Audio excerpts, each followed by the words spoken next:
What's the best division in the UFC? What's the worst division in the UFC? Today, I'm going to be doing a tier list breaking down each and every male division in the UFC. So stick around to hear how I rank them. I'm Wyatt, and this is Fight Society. Just an explanation of my tier list. I'm going to be going from lightest to heaviest male weight class, and I'm going to show the champion from each weight class as the artwork to represent the division on the tier list. I'm not ranking the champions of each division. I'm just using the picture of the champion as the artwork to represent the division. So the criteria that I'm using for this tier list is first, the amount of elite fighters slash the overall talent level of the division. Second would be star power. You know, how many big stars are there in the division, because that ultimately drives eyes to the division. Third is going to be what kind of promising prospects are in that division. You know, how deep is it? How great or bad does the future of that division look? And the last criteria that I'll consider is the state of the division. Is it clogged or not? Is there a champion holding up the weight class? Is it a balanced division from top to bottom, or is it very top heavy? Now, we'll get into it right now. So we'll start off with the lightest male weight class, and that is men's flyweight. Now, when considering the men's flyweight weight class, they have a good champion right now, 2 title defenses at this point. He's beaten most of the top 15. I think he is 10-0 against ranked flyweights, like of who's currently in the top 15. There's not a crazy amount of star power in this division. Pantoja's not necessarily a star. Brandon Moreno is, and then Steve Erceg has a little bit of a cult fan base, but from there, it's a huge drop-off. Makayev obviously has some of a fan base, given that he's from Dagestan and lives in the UK, so he has kind of a split fan base. But as a whole, there's not a lot going on in terms of star power in the flyweight division. Fans just don't care about it that much. Brandon Moreno's on a hiatus. Davison Figueiredo is not in the weight class anymore. So the star power is lacking for the weight class. There is a lot of elite fighters. Like, the talent level is really high in this division. The lighter weight classes tend to have much more talent than the heavier ones. As fighters get heavier, their talent level goes down. You can just compare 25 and 35 to heavyweight. It's a vast difference in talent and skill. The promising prospects are actually right in the rankings. You know, they're about to be contenders. You have Tatsuro Taira, Joshua Van. You have Steve Erceg, even though he's a contender now. Muhammad Makayev is a contender now. You don't have any like up-and-coming unranked guys right now that are really making a splash at 125 the way that those guys were about a year ago. And then the state of the division, it's actually not, it's weird. It's kind of balanced, I guess you could say. It's a top-heavy division for sure, like the state of the division, but it's not necessarily clogged. It's clogged right at the top with Pantoja, Royval, Moreno. But aside from that, it is in fairly good shape. Now, the thing that knocks this down for me on the tier list is the fact that there's not many promising prospects. Most of them have broken into the rankings, and I'd consider them contenders now, and the lack of star power in this division. So I rank the flyweight weight class as a C tier weight class. Now, moving up from there, we have men's bantamweight. Running through the criteria on this, an insane amount of elite fighters. The talent level in this division is off the charts. It's an insane division. The star power is very big in this division. You have Sean O'Malley. Chito Vera has a fan base. Peter Yan has a fan base. You have Henry Cejudo. Merab has a little bit of a cult fan base on Instagram. Umar Nurmagomedov, who, even though he doesn't deserve to be a ranked fighter, he has 0 ranked wins. He is, mainly because of his last name, very well known and a big star in his part of the world. The state of the division, it's not clogged. Sean O'Malley has 1 title defense, and he fought Chito Vera, who doesn't deserve a title shot, or didn't deserve a title shot. And the division from top to bottom, like from the champ through the rankings into the unranked guys that are trying to break into the rankings, star-studded, super talented. It's not clogged. It's not top-heavy. And there are some great prospects. You have Peyton Talbot, Cameron Simon, who just fought each other. But the weight class is in very good shape. Very, very good shape. So I Personally, I think that bantamweight is probably the best division in the UFC right now.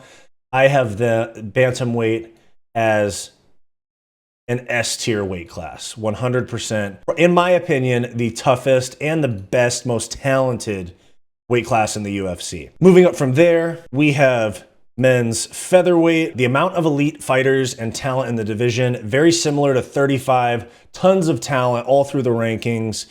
The star power is amazing. You have Alexander Volkanovski, you have Ilia Topuria, Max Holloway, and then you have some other like mid-tier fighters or lower like rank people that are in the ranking type of fighters that have a big fan base. Diego Lopez is ranked 14th, I believe, right now, and he's on his way to becoming a star. The prospects are promising. These lighter weight classes also get a ton of people from the Contender Series. The division is not clogged. Ilia Topuria has fought just Volkanovski, Bryce Mitchell, and Josh Emmett in the rankings. The only like clogged I would consider in this weight class is the very, very top, because Volkanovski and Max Holloway have fought each other.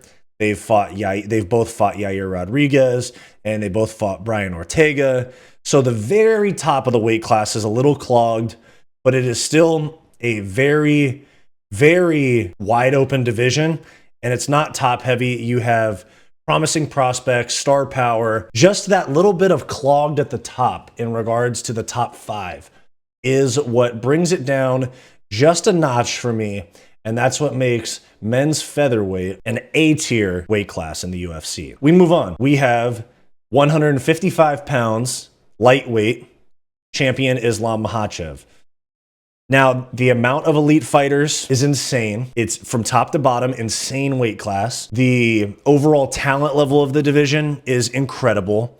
You have the top 5 is just alone is insane. You have Islam as the champion. You have Arman Tsarukyan, Charles Oliveira, Dustin Poirier, Justin Gaethje, Mateusz Gamrot. Max Holloway is ranked at 155 now after his win over Justin Gaethje. Michael Chandler. You could have Conor McGregor breaking back into those lightweight rankings soon enough. You have promising prospects, unranked, all the way up to unranked, like newcomers from Dana White Contender Series, all the way up to fringe ranking guys. And then you have guys that are even stars in that weight class that aren't even ranked. You know, Terrence McKinney has a fan base. Drew Dober has a fan base. And then you have people like the Bonfim brothers. You have someone like that just fought on UFC 301, Mauricio Rufy. This division is in amazing, amazing shape. The only thing that knocks it a little bit is that a lot of the ranked fighters have fought each other. So there are matchups to make, but like featherweight, that top 5 is a little clogged.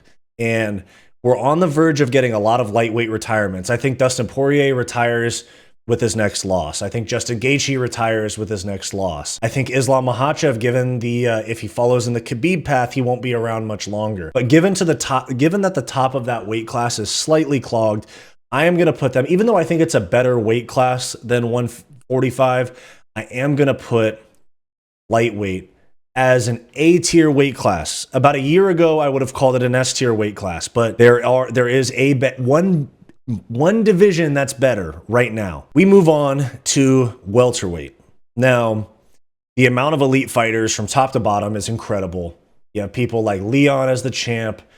You have upcoming prospects like Ian Machado Gary, who's a contender now. You have Sean Brady, who's a contender now. You have Shavkat Rakhmonov. You have Jack Della Maddalena. You have Michael Venom Page just broke into the rankings. The star power, same there. You have Colby Covington, as controversial as he is, he does draw a crowd. You have Ian Gary, same thing, as controversial and hated as he is, he does command a lot of attention. You have Leon as a UK star. You have MVP breaking into the rankings as a big star. You have Kevin Holland, who's one of the bigger fan favorites in the sport.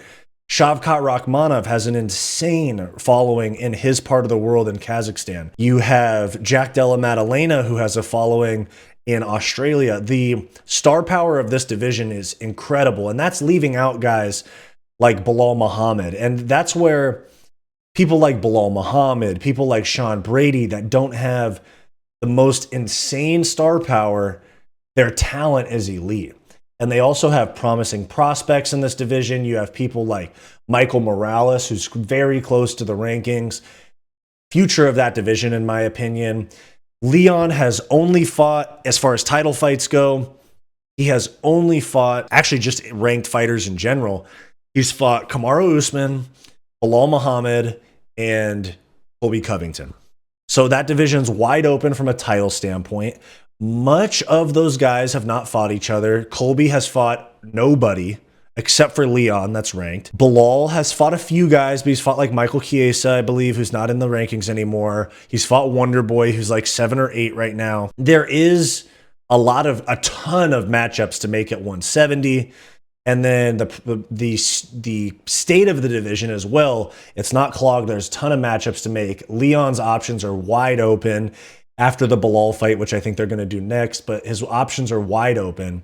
And that's why I have welterweight as an S tier weight class. I think that it's maybe a step below 135, but I still think that it's an S tier weight class in the UFC today. Moving on from there, we have middleweight. The elite fighters in that division, it's a little bit of a top-heavy division. There's not a bunch of middleweight prospects that are insanely impressive right now, but you have DDP is elite. As much as I used to think he was terrible, he's elite. You have Israel Adesanya, Sean Strickland, Paulo Costa, Hamzat Chimaev, Rob Whittaker, Jared Cannonier, Brendan Allen, Chris Curtis, Nasruddin Imavov.